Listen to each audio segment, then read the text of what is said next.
In the dark shadows, in the white cold, fearlessly we search for knowledge new and old. We drink the strong spirits and read ancient tomes. The order of the Abercast. We are the brave and bold.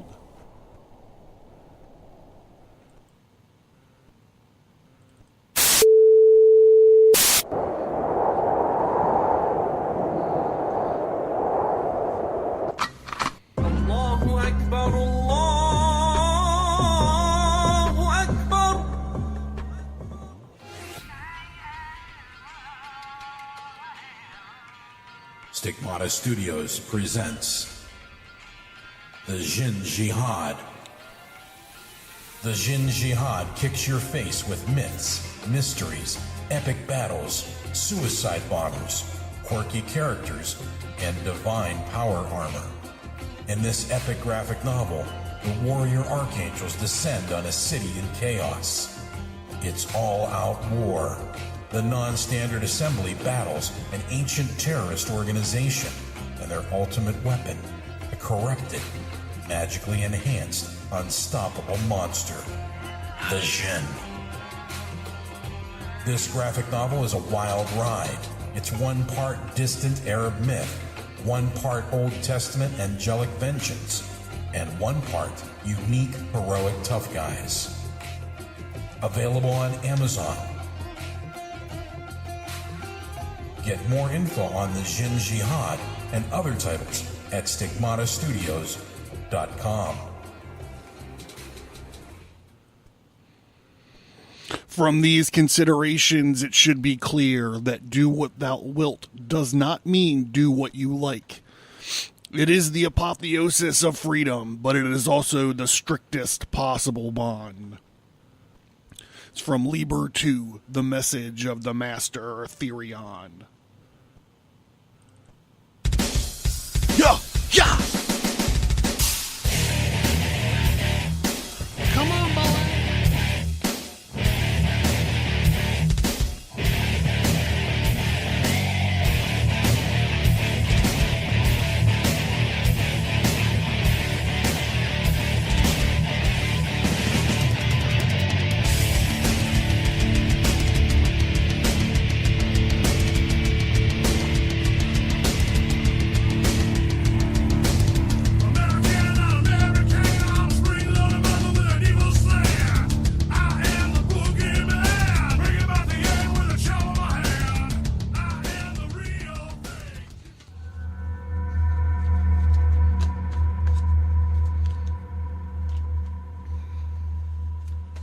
The Abercast.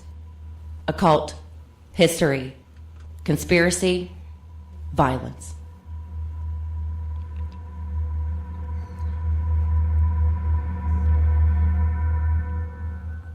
Hey, I'm John Towers. This is the Abercast. Thank you for tuning in. I love everybody. I appreciate you allowing me to babble at you passionately.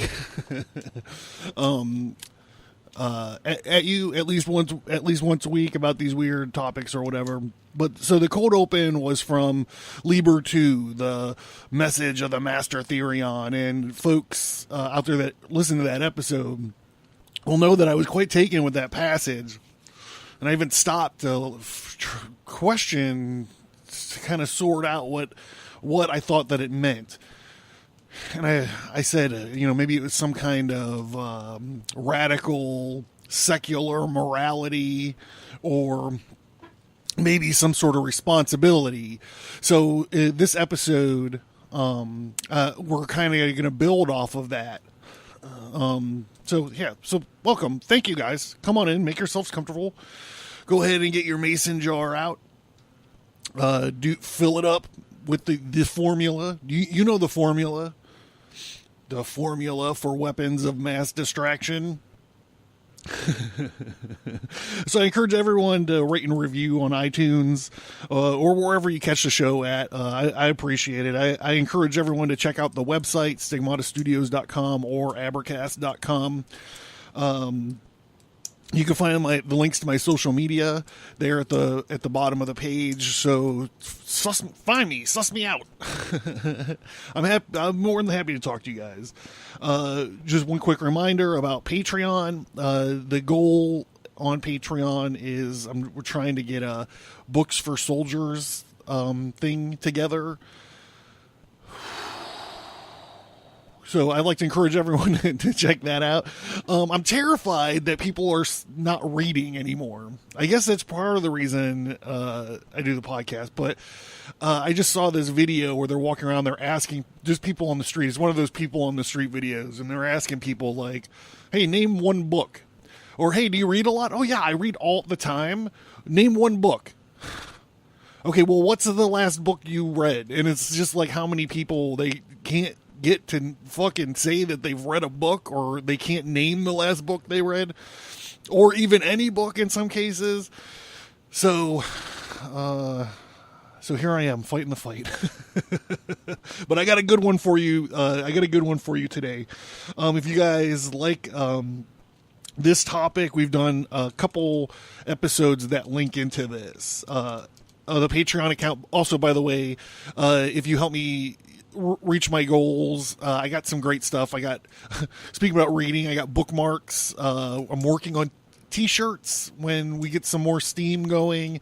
And right now, the biggest thing that I can't wait to get done is mason jars with the oath printed out on them. I fucking can't wait to do it. I'm actually probably going to wind up doing it before I hit my goals, because I really want one of these goddamn jars.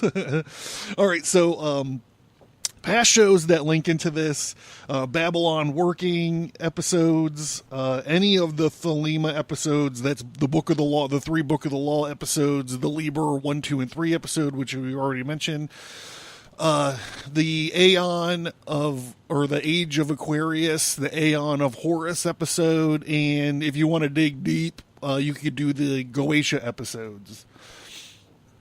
Wait, they're not called the Goetia episodes. They're called the Lesser Key. There's 3 of them. The Lesser Key of Solomon episodes. They're tertiarily involved in this topic, only through Crowley, because Crowley translated the Lesser Key of Solomon. So he's involved in this. But if you want to learn how to summon a demon, really, the Lesser Key of Solomon's the way to go. And those episodes are up there.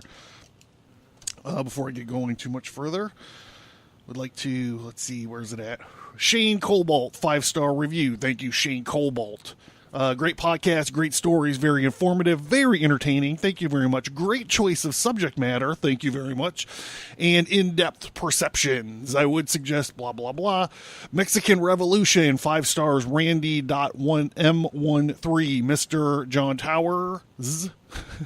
The Ebercast and Justin Rimmel from Mysterious Circumstances.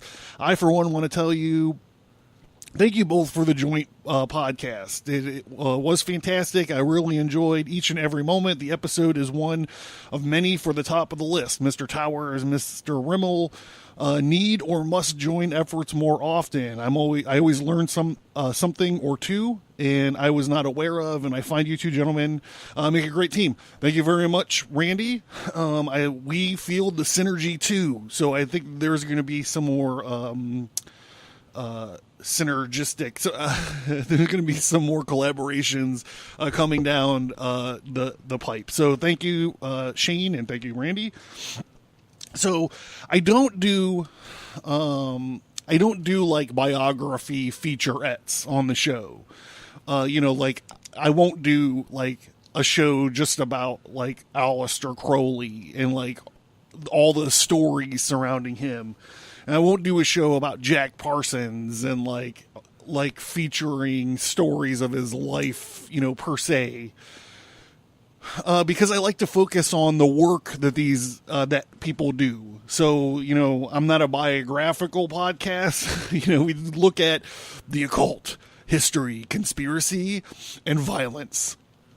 So we don't do that. But just to touch back briefly, if you recall from the Babylon Working episodes, Jack Parson is the father of American rocketry. He invented solid rocket fuel. He founded the Jet Propulsion Labs. He was a Thelemite, and a member of the Ordo Templi Orientis. Some people look at, now I'm not talking out of school. I'm not a Thelemite, but you will see people, or you will hear or read people talking about Parsons, and some Thelemites look at him as a heretic. And you'll recall this from the Babylon Working episode when we were talking about Parsons, and I had said that he wrote this book called Liber 49, which he thought should be like chapter 4 of the Book of the Law. So a lot of Thelemites look at this and and they think that's heretical, which, I don't know. I don't have a dog in this fight at all. But some Thelemites look at him and they say that he is, how do they call it? An unrecognized prophet of Thelema. So, you can see there's like two sides to this, where people are like, Parsons is brilliant and he's a Thelemite, and then you look at it and you'll be like, he's a heretic because he was basically trying to amend the Book of the Law. And the way that it kind of makes sense to me, and like I said, I'm not a Thelemite, I don't know, but it seems kind of like, to me, he tried to put a New Testament onto the original Book of the Law, being the Old Testament. And even Crowley had this, kind of dogmatic view, or pragmatic view, or I don't know, dualistic view of Parsons, because in one breath he gave Parsons charge over the I think it's called the El Grippa Lodge in Southern California. So he was like the main dude, the main Thelemitic dude. But in other hands, there are writings from Crowley that call Parsons soft-minded. So you see this. So like I said, I don't have a dog in the fight. I'm not propping one up or the other. The whole reason we're talking about this book that Jack Parsons wrote under the pen name Frater Balerion, OTO. The whole reason we're talking about this is because of the cold open. It was that passage that we read in the message of the Master Therion, where Therion's talking about the strictest possible bond, this apotheosis of freedom. In order to answer that question, I found this writings from Parsons. It's a long essay, or it's a collection of essays, and it starts off talking about sort of the sacred freedom. So we're going to get into it for sure, but just as a precursor before we dive in, this is a 3-part episode. So you're going to listen to this part right now. If you want the other 2 parts, they are available on Patreon for a paltry fee, or you can wait for a couple weeks, or I don't know how it's going to shake out. Probably on Wednesday, part 2 will come out, and then next Monday, part 3 will come out. But if you want them now, you can hit up Patreon, pledge a couple bucks, download the episodes, and they'll be there for you. So enough preamble, enough preamble.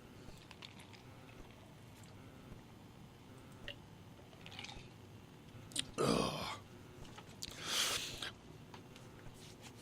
So this is called Freedom is a Two-Edged Sword, from Frater Balerion, who's also known as Jack Parsons.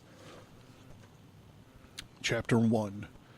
For numberless centuries, society accepted the proposition that certain men were created to be slaves. Their natural function was to serve priests, kings, and nobles, men of substance and property, who were appointed slave masters by Almighty God. This system was reinforced by the established doctrine that all men and women were owned in mind by the church and in body by the state. This convenient situation was supported by the authority of social morality. the religion and even philosophy against this doctrine. Some 200 years ago rose the most astonishing heresy the world has yet seen, the principle of liberalism. In essence, this principle stated that men were created equal and endowed with inalienable rights, which belong to every man and his birthright. So I need to stop and make a point here. The liberalism Parsons is talking about is not the liberalism of Nancy Pelosi and Chuck Schumer and Pocahontas Morin. He's talking about classical liberalism. This idea appealed to certain intractable spirits, heretics, atheists, and revolutionaries, and has since made some headway in spite of the opposition of majority of organized society. As a slogan, however, it has become so popular that it is rendered unwilling lip service of all the major states, and yet it is still so distasteful to persons in authority that it is nowhere embodied as a fundamental law, and is continually violated in letter and in spirit by every trick of bigotry and reaction. Further, absolutist and totalitarian groups of the most vicious nature use liberalism as a cloak under which they move to reestablish tyrannies and to extinguish the liberty of all who oppose them. Well, that's worth putting on a t-shirt today. So we're going to talk, we're going to get into this. As we're reading through this Freedom is a Two-Edged Sword, especially this chapter, it sounds a lot like the objectivism of Ayn Rand. So I kind of wanted to point out the difference, because we're going to get into this, and some of it sounds a lot like John Galt's speech at the end of Atlas Shrugged. So, and it might, I don't know. I found some articles and whatnot stating that Ayn Rand is actually the mother of the philosophy of Satanism. I'm not sure that I would go that. I'm not sure that I would go that far at all, but I think that it is important to point out the similarities of objectivism and this sort of super responsibility of Thelema, as I guess we're calling it for this episode. So, sort of the main pillar of objectivism is that reality is reality, period. Leonard Peikoff states in his book, Objectivism, the Philosophy of Ayn Rand, he says, according to objectivism, epistemology is necessary for practical purposes as a guide to man in the proper use of his conceptual faculty. We are all ready to concretize this claim. We can now begin to identify the rules men must follow in their thinking if knowledge rather than error or delusion is their goal. These rules can be condensed into one general principle. Thinking, to be valid, must adhere to reality. Or in the memorable words of the old Dragnet TV series, which can serve as the motto of all reality-oriented thought, just give us the facts, ma'am. But how does one reach just the facts? The answer lies in the concept of objectivity. It requires that one grasp of the full philosophical meaning and implications of this concept. When you grasp this concept, you will have an invaluable tool enabling you to assess and, if necessary, improve the quality of your own thinking. You will also understand why, out of all the possibilities, Ayn Rand chose to call her philosophy objectivism. The concept of objective, which applies as a norm to all rational cognition, is at the roots in this theory of concept objectivity. Arise is because the concepts are formed by a specific process and as a result bear a specific kind of relationship to reality. So what does that mean? It's the main pillar of objectivism is reality. Reality is reality, and it exists totally separated and unaffected by consciousness. So you could see, coming at this from a occult or magic users, like a magical point of view, this flies in the face of the idea of magic, right? The idea of magic is being able to use these, I don't want to get too hokey, but to use these hidden arts or these paranormal is not the right word either. But okay, so use this stuff to hack, reality, to manifest, to use this skill or this magic to effectively manifest different things in reality. So therein lies, I think, the difference between objectivism and this stuff that Parsons is talking about. However, like I said, I need to point this difference out because a lot of it is also the same, especially when you start talking about, man's selfishness is good. Like Gordon Gekko would say. All right, back to freedom. Thus, religious groups seek to abrogate freedom of art, speech, and press. Reactionaries move to suppress labor. Communists to establish dictatorships, all in the name of freedom. Because of this peculiar definitions of freedom used by some of these camouflaged tyrants, it seems necessary to redefine wisdom in the terms understood by Voltaire, Paine, Washington, Jefferson, and Emerson. Freedom is a two-edged sword, of which one edge is liberty and the other responsibility. Both edges are exceedingly sharp, and the weapon is not suited to casual, cowardly, or treacherous hand.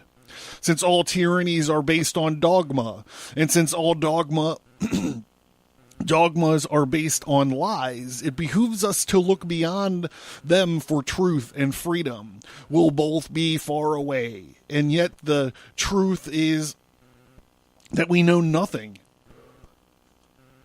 Objectively, we know nothing at all. All systems of intellectual thought, whether it be science, logic, religion, or philosophy, is based on certain fundamental ideas or axioms which are assumed, but which cannot be proven. This is the grave of all positivism. We assume, but we do not know that there is a real and objective world outside of our own mind. Ultimately, we do not know what we are or what the world is. Further, if there is a real world apart from ourselves, we cannot know what it really is. We all know is that we perceive it to be. All that we perceive is conveyed by our senses and interpreted by our brains. However fine, exact or delicate our scientific instruments may be, their data is still filtered through our senses and interpreted by our brains, however useful. Spectacular or necessary our ideas and experiments may be, they still have little to do with absolute truth. Such a thing can only exist for the individual according to his whim or his inner perceptions of his own truth in being.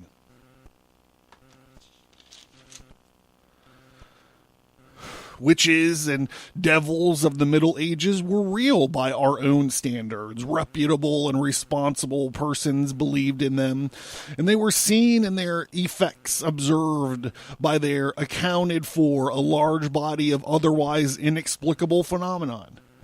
Their existence was accepted without question by the majority of men, great and humble. From this majority there was not, and still is not, any appeal. Yet we do not believe in these things today. We believe in other things similarly explained by the same phenomenon. Tomorrow we will believe in still other things. And we believe, but we do not know. All of our deductions, for example, the theory of gravitation, are based on observed statistics, on tendencies observed to occur in a certain way. Even if our observations are correct, we still do not know why these things happen. Our theories are only assumptions, however reasonable they may seem. There is a type of truth. That is based on experience. We know that we feel hot or hungry or in love. These feelings cannot be conveyed to anyone who has not experienced them. We can describe them in terms of similar feelings experienced by someone else, analyzing their cause and effect according to mutually acceptable theories, but that someone else will never really know what your feeling is like. The above may be negative considerations, but within their limits, we can deduce positive principles. Whatever the universe is, we are either all or part of it by virtue of our consciousness, but we do not know which. No philosophy, scientific theory, religion, or system of thought can be absolute and infallible. They are relatively only. One man's opinion is just as good as another. Well, there is no absolute justification for emphasizing one individual theory or one way of life over another. Every man has the right to his own opinion and his own way of life. There is no system of human thought which can successfully refute this thesis. So much for positivism, but other problems still remain. There is a necessity, expediency, or convenience. If there are illusions, they are very popular, and it is unusual to consider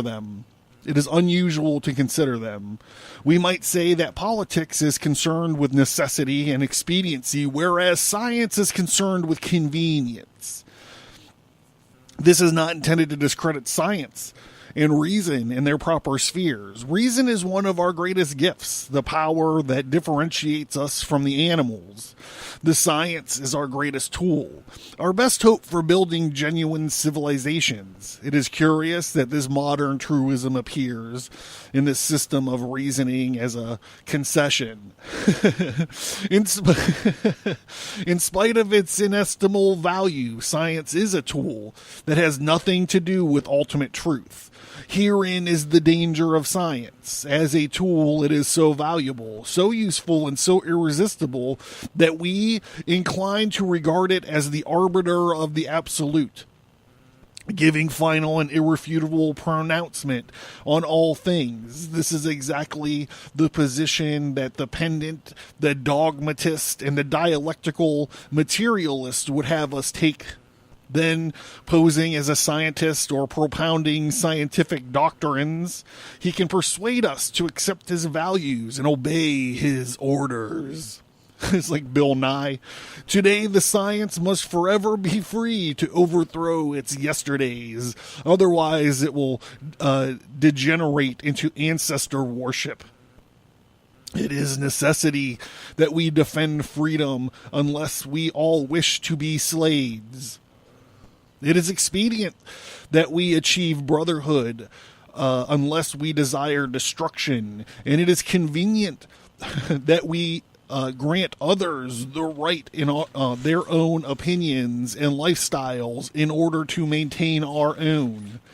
The intelligent individual will not base his conduct on an arbitrary or absolute concept of right and wrong. It may be argued that all motives and all actions are selfish, since they are intended to satisfy some requirement of the ego. Perhaps this is true self-sacrifice, abnegation, and the highest altruism. We engage in them in order to satisfy ourselves by attaining some object, however intangible it may be. The ego can be very broad. A man may include a whole world as part of his ego, and thus set out to redeem or save it for no other reason than the pleasure of personal accomplishment. Such a man, far from being unselfish, is extremely egotistical. The art devoted to the production of pure beauty is so delicate because of his need and his nature. At least such egotism is not pretty. Motives of family love and patriotism are rooted in bigotry. This does not necessarily detract from such actions and motives. Everything in nature is beautiful, and it is no less beautiful because it is understood. However, the unenlightened man will assign arbitrary values to all things in order to protect and justify his own position. His morals are based on things he wishes were true, or someone else wishes were true. His philosophy pays no attention to the relative facts or realities, and yet in his life he must deal with them. He is consequently involved in a constant round of pretense and evasion. The enlightened liberal needs no such justification. He will realize and accept his inherent selfishness, and yet the inherent selfishness of all man. Remember, this liberalism is not the Chuck Schumer liberalism. He will understand living as a technique, and the technique of getting what he wants on terms he wants. Such is the case with freedom. If we abrogate another's freedom to gain our own ends, our freedom is thereby jeopardized. That is the cost. If we wish to assure our own freedom, we must assure all men's freedoms. That is the technique. I'm going to take a little bit of break here, and then we'll get right back to this as soon as this is over. Thanks. Hoo!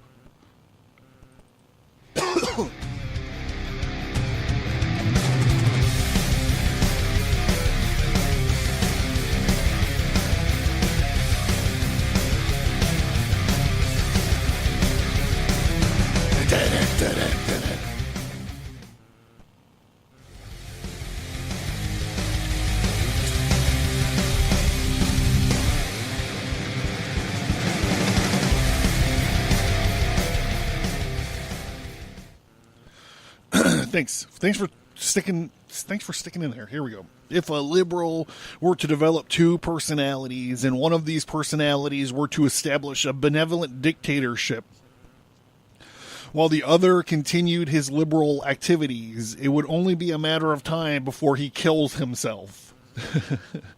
The restriction of others' freedom is ultimately self-enslavement and suicide. The dictator is the most abject of all slaves. These simple considerations are the logical basis of the philosophy of liberalism. From such considerations, and from many more of the fundamental principles of liberalism, arose as a code of rights, basic in nature and clear beyond misconception. This code must be the law beyond the law, an ultimate expression of the dignity and inviolability of the individual. It must be above compromise by the courts and lawyers, beyond the whim of populists and the treachery of demagogues.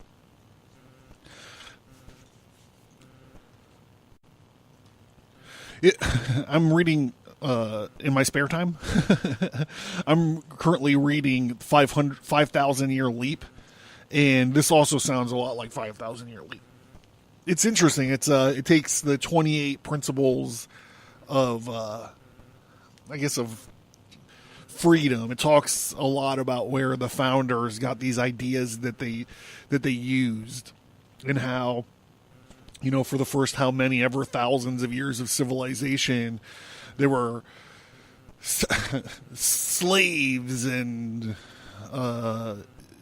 misery and horses and wagons and people dressed the same for all that time, and communication was in the same state as all of the whole time, and warfare was the same as state for thousands and thousands of years. And then, after 1776, it races now, and he talks about the idea of writing, or just the idea of communicating, like, writing a letter to somebody, and then, jump ahead a couple hundred years, and it's like you can communicate with people all over the world by talking on your like Dick Tracy's FaceTiming with someone on your phone. And you talk about these rules of the founding of the United States, and how these rules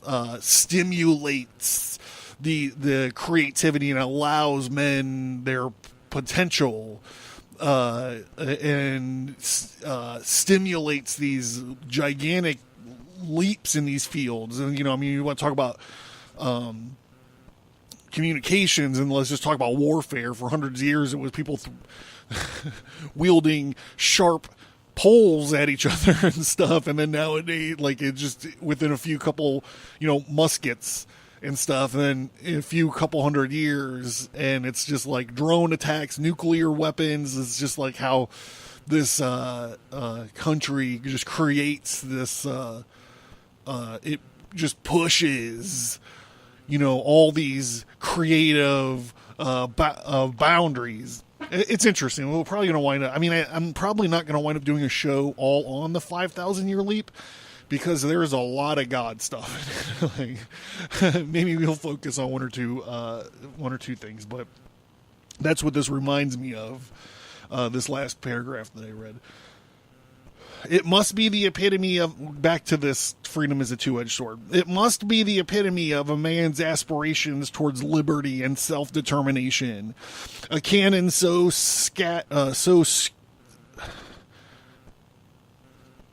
sacred that it is it's vile. God, hold on, I'm just gonna restart. It must be the epitome of man's assertion towards liberty and self-determination, a canon so sacred that its violation by a state, a group, or an individual is treason and sacrilege. The Bill of Rights is the American Constitution, was a step in the right direction. And its study will indicate further development in a world so threatened by positivism and paternalism.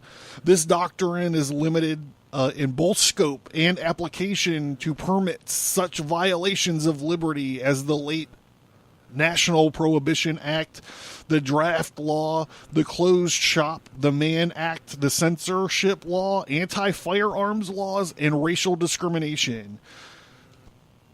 It has been said with justification that the Constitution means what the Supreme Court says it means. A document so fundamental as a Bill of Rights cannot be jeopardized by arbitrary interpretations. It should be no interpretations.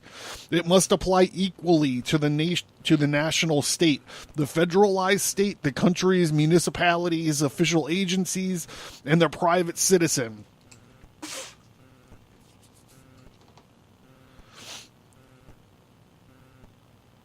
Within their province. It must apply in such a way that the individual or minority needs no recourse to elaborate lengthy and costly proceedings in order to protect these rights. It is the duty of the state to provide this recourse to all alike. Freedom cannot be subject to arbitrary interpretations and misinterpretations. It must plainly include freedom from prosecution on moral, political, economic, racial, social, and religious grounds. No man, no group, and no nation has the right to any man's individual freedom, no matter how pure their motive, how great the emergency, how high the principle. Such action is tyranny and is never justified. The question is, are we able to face the consequence of democracy? It is not sufficient that the freedom be assured by purely negative means. Freedom is meaningless where its expression is controlled by powerful groups. such as the press, the radio, the motion picture industry, the churches, politicians, and capitalists. Freedom must be ensured. It can only be ensured by the allegiance to the principle that man has certain inalienable rights, among which are the rights to live his private life insofar as it concerns only himself as he sees fit, to eat and drink and to dress and live and travel as, where, and he will, wherein he will, to express himself, to speak, write, print, experiment, and otherwise create as he desires, to work as he chooses, when he chooses, and where he chooses, at a reasonable and commensurate wage, to purchase his food, shelter, and social needs, and all services and commodities necessary to his existence and his self-expression at a reasonable and commensurate price. To have a decent environment and upbringing during his childhood until he reaches a responsible majority. To love as he desires, where and how and with whom he chooses, in accordance only with the desire of himself and his partner. To the positive opportunity to enjoy these rights as he sees fit without obstruction on one hand or compulsion on the other. Finally, in order to protect his person and his property and his rights, he should have the right to kill an aggressor if necessary. This is the purpose of the right to keep and bear arms. These rights must be counterbalanced by certain responsibilities. The liberal accepting them must guarantee these rights to all others at all times, regardless of his personal feelings or interests. It must work to establish and protect them, live in a manner commensurate with them, and be prepared to defend them with his life.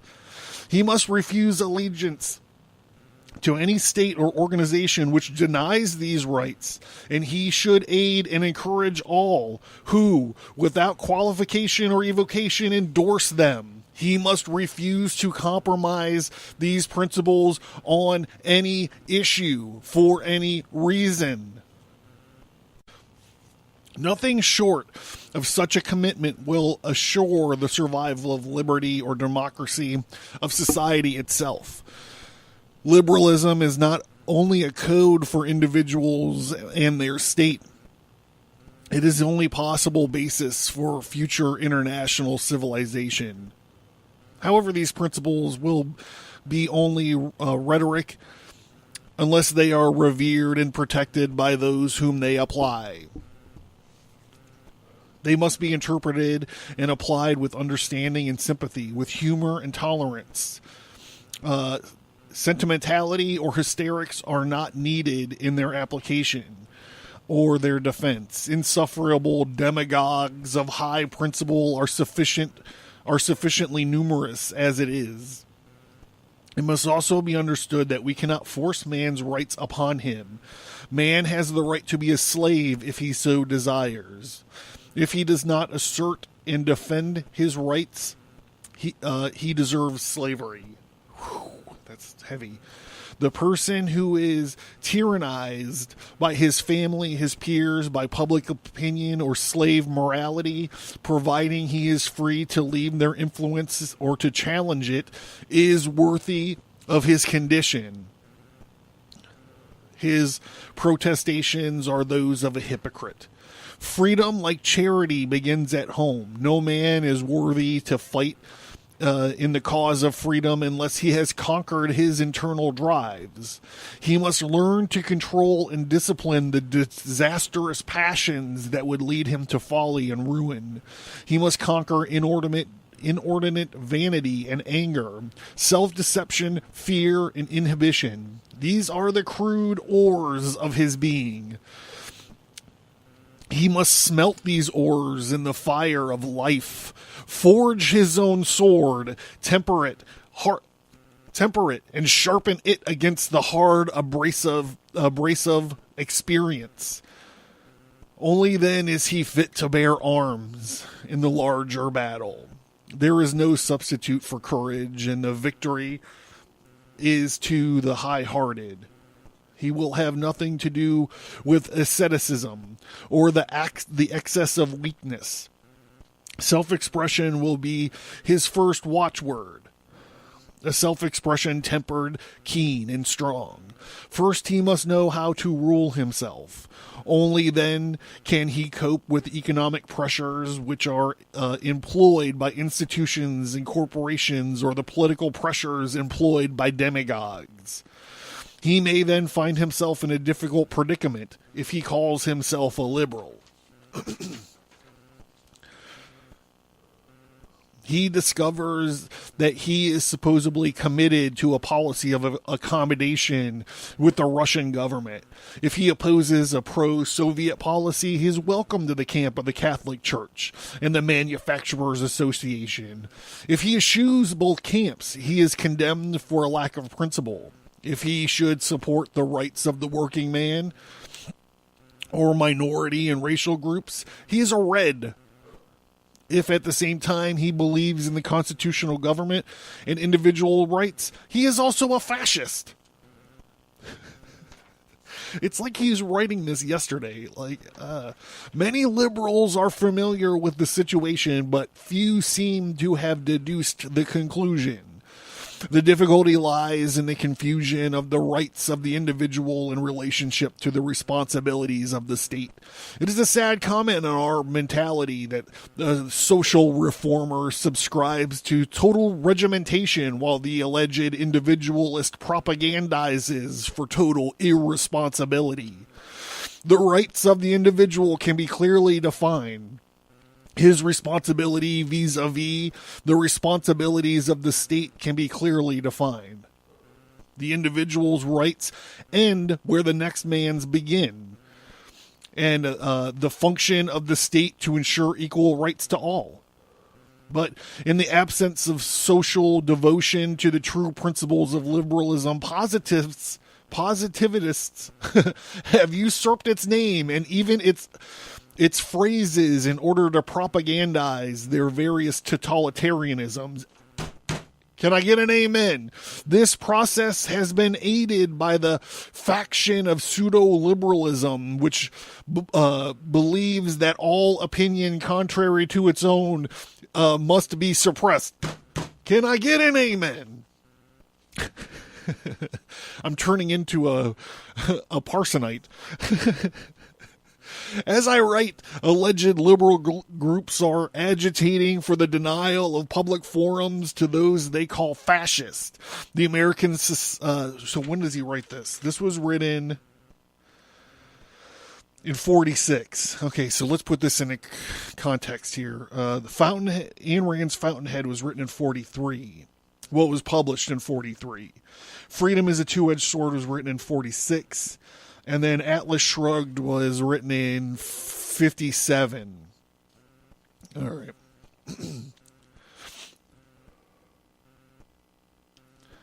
As I write, alleged liberal groups are agitating for the denial of public forums to those they call fascist.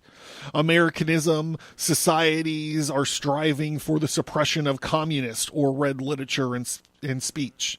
Religious groups backed by a publicly conscious press are all right, well, okay, it's clear that he didn't write this yesterday, are constantly campaigning for the prohibition of art and literature, which, as if a divine prerogative, they term indecent, immoral, or dangerous.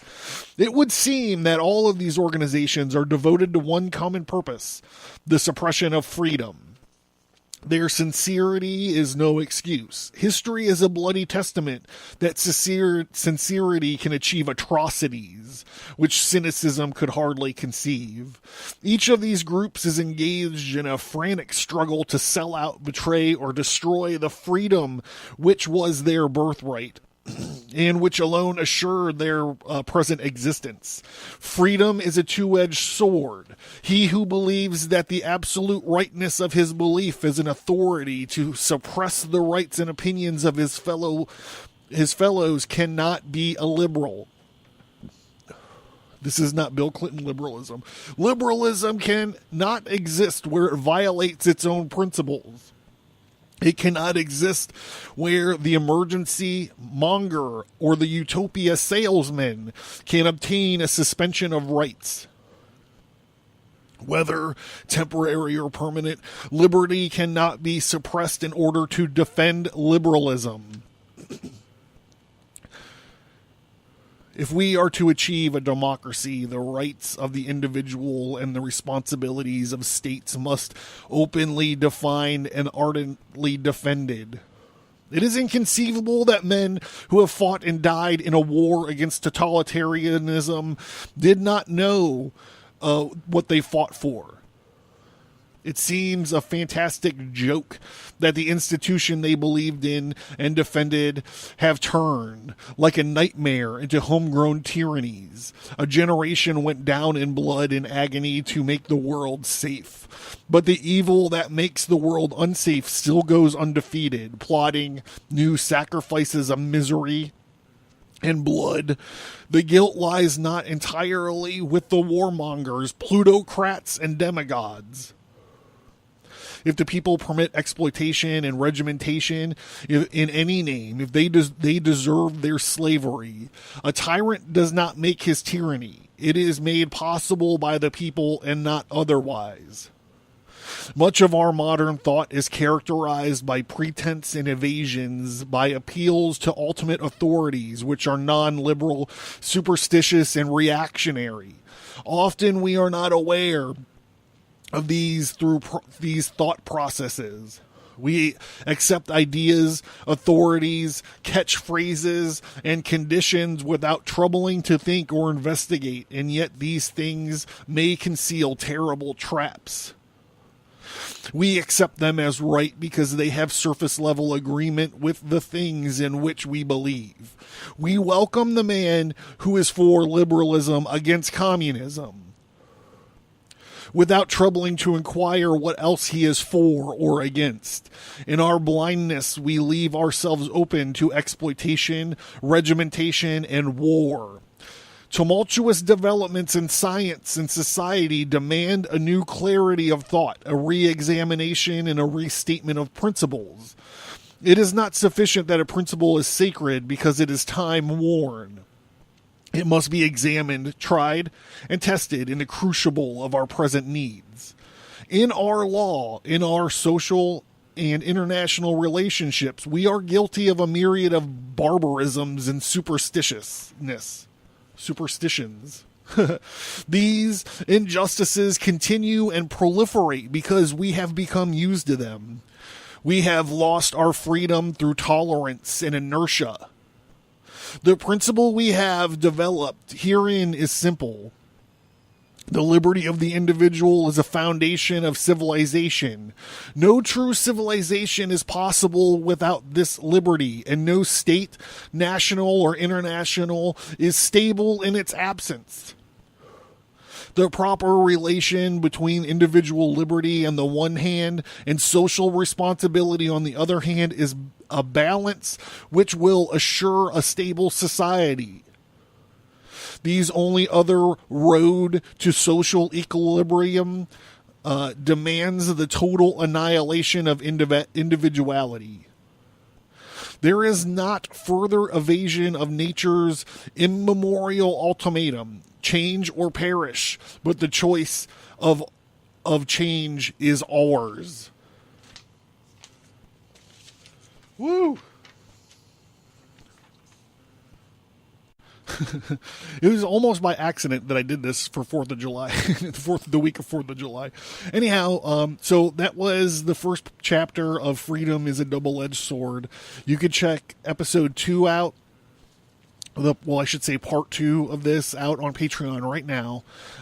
Part 2 deals with chapter 2, and then part 3, which is also available on Patreon right now, is chapters 3 and 4. And I'll tell you what, chapter 4 it's awesome. It's awesome. It's called, hold on. Chapter 4 is called The Woman Girt with the Sword, and it is awesome. I can't wait to share it. So if you want to catch it early, go to Patreon. I'd like to encourage everyone to go rate and review wherever they catch the podcast at. Find me on social media, stigmatastudios.com or theabercast.com. And if you're interested in this topic, I know it doesn't sound real Thelemic right now. Like, I understand, but it's kind of like involved with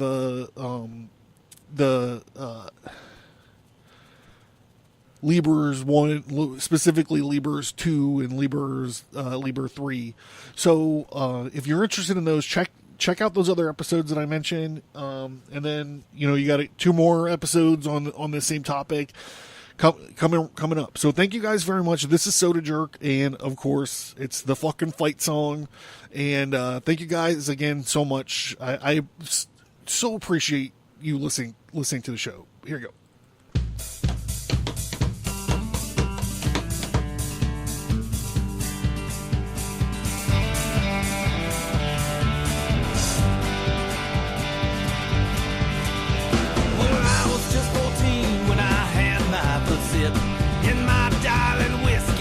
Tightened up her grip, and she made me sick that night.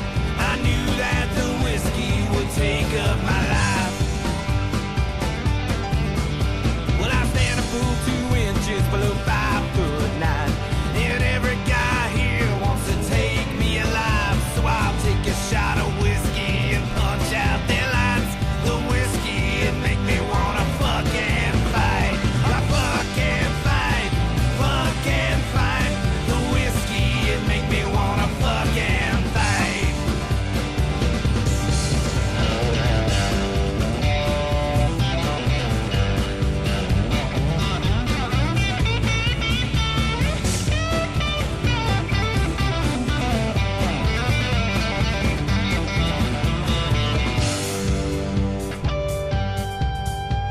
Will every woman here up in this place? Not even the crack of dawn is safe. So I'll take a shot of whiskey and say goodnight. The whiskey, it make me wanna fucking fight. I fucking fight. Fucking fight. The whiskey, it make me wanna fucking fight. The whiskey, it make me wanna fucking fight. The whiskey, it make me wanna fucking fight.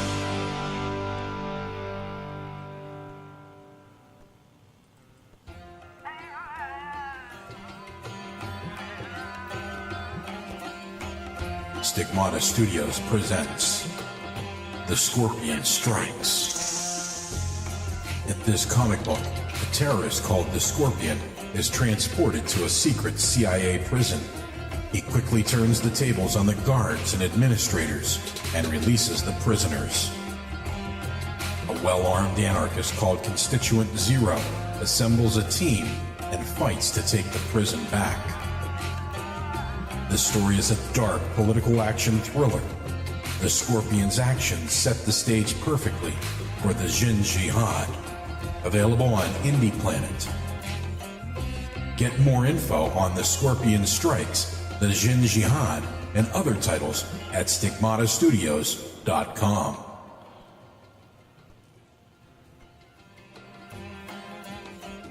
Stigmata Studios presents The Test of the Scorpion. In this comic book, while the Jin Jihad is raging on one side of the city, the terrorist called the Scorpion sets a secondary attack in motion as he obtains a small tactical nuclear bomb. A mysterious, ever-living warrior called Cyrus the Dead Guy steps forward to test the faith of the Scorpion and his lunatic followers. This is an action-adventure story. It's a bit of swashbuckler that wraps up the Jihad stories. Available on Indie Planet. Get more info on the Scorpion Strikes, the Jin Jihad, the Test of the Scorpion, and other titles at stigmatastudios.com.